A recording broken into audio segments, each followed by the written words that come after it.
नमस्कार दोस्तों, the science keyword में आपका स्वागत है। इसरो चंद्रयान 3 की सफलता के बाद सूरज के अध्ययन के लिए Aditya L1 solar mission launch किया है। भारत का यह पहला मिशन है जहां पर चंद्रयान 3 को चांद पर पहुंचने में लगभग 30 दिन का समय लगा। वही आदित्य L1 को अपनी डेस्टिनेशन तक पहुंचने में 127 दिन लगेंगे। वही चंद्रयान 3 केवल 14 दिन तक चंद्रमा का अध्ययन करेगा, जबकि आदित्य L1 5 वर्ष तक सन का अध्ययन करेगा। अब आपके मन में ये सवाल उत्पन्न होगा कि जिस तरह से चंद्रयान 3 चंद्रमा के सतह पर लैंड किया है, तो क्या आदित्य L1 भी सूरज की सतह पर लैंड करेगा? लेकिन ऐसा नहीं है। ये पृथ्वी के वायुमंडल से बाहर होकर एक बिंदु पर स्टेबल होकर सन को ऑब्जर्व करेगा। पर क्या मतलब बनता है स्पेसक्राफ्ट को वहाँ भेजने का?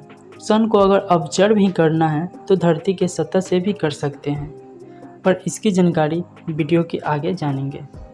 इस सोलर मिशन का नाम आदित्य L1 है, जो सूरज का संस्कृत नाम है आदित्य, और L1 वह पॉइंट है जहां स्पेसक्राफ्ट स्टेबल होगा। L1 लैग्रेंज पॉइंट है।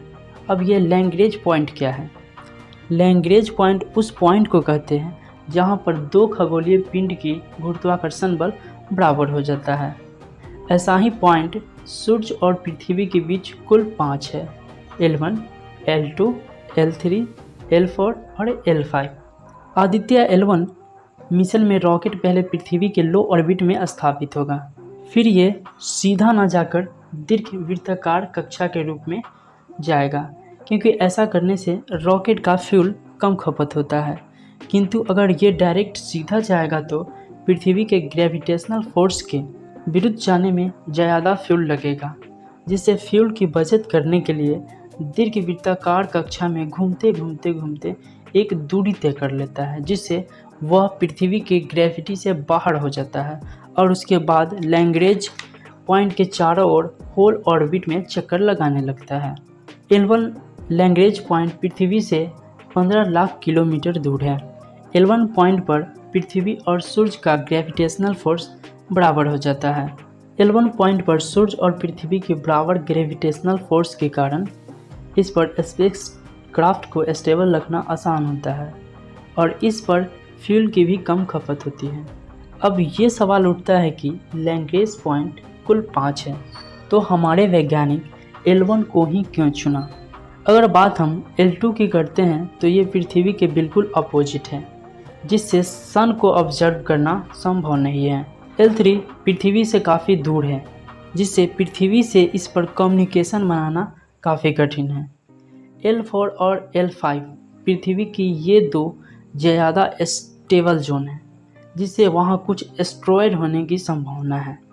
अगर वहाँ पे एस्ट्रॉयड है तो रॉकेट से टकराकर रॉकेट के क्षतिग्रस्त कर सकता है, परंतु L1 पॉइंट पर ऐसा कुछ नहीं है। L1 पॉइंट से सूरज और पृथ्वी को ऑब्जर्व करना आसान है, जिससे हमारा वैज्ञानिक L1 पॉइंट को चुना। जिस तरह से सैटेलाइट किसी कक्षा में रहकर परिक्रमा करता है, तो क्या आदित्य L1 भी ऐसा ही करेगा? तो नहीं, आदित्य L1 ऐसा नहीं करेगा। आदित्य L1 ना तो सूरज की परिक्रमा करेगा और ना ही अर्थ की परिक्रमा करेगा, बल्कि यह एक जगह स्टेबल होकर सूरज और पृथ्वी को ऑब्जर्व करेगा। अब हमें आदित्य L1 मिशन का उद्देश्य जानने से पहले सूरज के बारे में जानना जरूरी है। जिस तरह से पृथ्वी के वायु के 3 लेयर होते हैं, उसी तरह से सन के 3 लेयर होते हैं: फोटोस्फीयर, क्रोमोस्फीयर और कोरोना। फोटोस्फीयर सूरज की सतह से 500 किलोमीटर ऊपर होता है, जिसका तापमान 6000 डिग्री सेल्सियस होता है। फोटोस्फीयर के ऊपर क्रोमोस्फीयर होता है, जिसका तापमान 6000 डिग्री सेल्सियस से 10 लाख डिग्री सेल्सियस तक होता है। और सबसे बाहरी लेयर होता है कोरोना, जिसका टेम्परेचर 10 लाख से 30 लाख डिग्री सेल्सियस तक होता है। अब हम यहाँ देख रहे हैं कि जैसे जैसे हम सूरज की सतह से दूर जा रहे हैं, टेम्परेचर बढ़ते जाता है। इसे कोरोनल मास इंजेक्शन कहते हैं। लेकिन थर्मोडायनेमिक के अकॉर्डिंग आग के स्रोत से जैसे जैसे दूर जाते हैं, टेम्परेचर घटते जाता है। कोरोनल मास इंजेक्शन के बारे में कई वैज्ञानिकों ने अलग अलग थ्योरी दिया, पर अभी तक कोई ऐसा सटीक विश्लेषण नहीं मिला है कि सूर्य की सतह से दूर जाने पर टेम्परेचर घटने की बजाय बढ़ क्यों रहा है। इस मिस्ट्री के विश्लेषण के लिए कई स्पेस एजेंसियां कई सारे सोलर मिशन भेजे हैं, पर इसे नहीं सुलझा पाए हैं।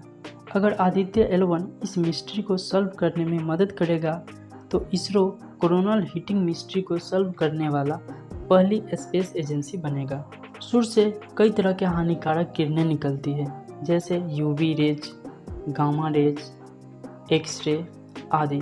ये पृथ्वी के लिए काफ़ी हानिकारक होते हैं। साथ ही पृथ्वी पे उपस्थित सभी जीव जंतु के लिए बेहद हानिकारक हैं। इस किरणों से जीव जंतु को बहुत सारे की बीमारी जैसे कैंसर आदि हो जाते हैं। पर ये रेज पृथ्वी के वायुमंडल के कारण पृथ्वी के सतह पर नहीं पहुंच पाते हैं, जिसे अध्ययन के लिए आदित्य L1 को पृथ्वी के सतह से बाहर L पॉइंट पर स्टेबल किया गया है। जिस तरह से पृथ्वी पर हवा की तूफान आती है, उसी तरह से सूर्य पर सौर ऊर्जा की तूफान आती है, जिसे सौर तूफान या सौर फ्लेयर कहते हैं। इसमें सूर्य की सतह से बड़ी मात्रा में ऊर्जा निकलती है, जो विद्युत आवेश और चुंबकीय क्षेत्र के रूप में आगे बढ़ती है, पर यह प्रकाश के रूप में वायुमंडल में अवशोषित हो जाता है। परंतु इसका मात्रा अधिक होने पर रेडियो संचार, साथ ही इलेक्ट्रोमैग्नेटिक उपकरणों को भी प्रभावित करता है। सौर फ्लेयर का भी अध्ययन करना L1 का एक मुख्य मिशन है।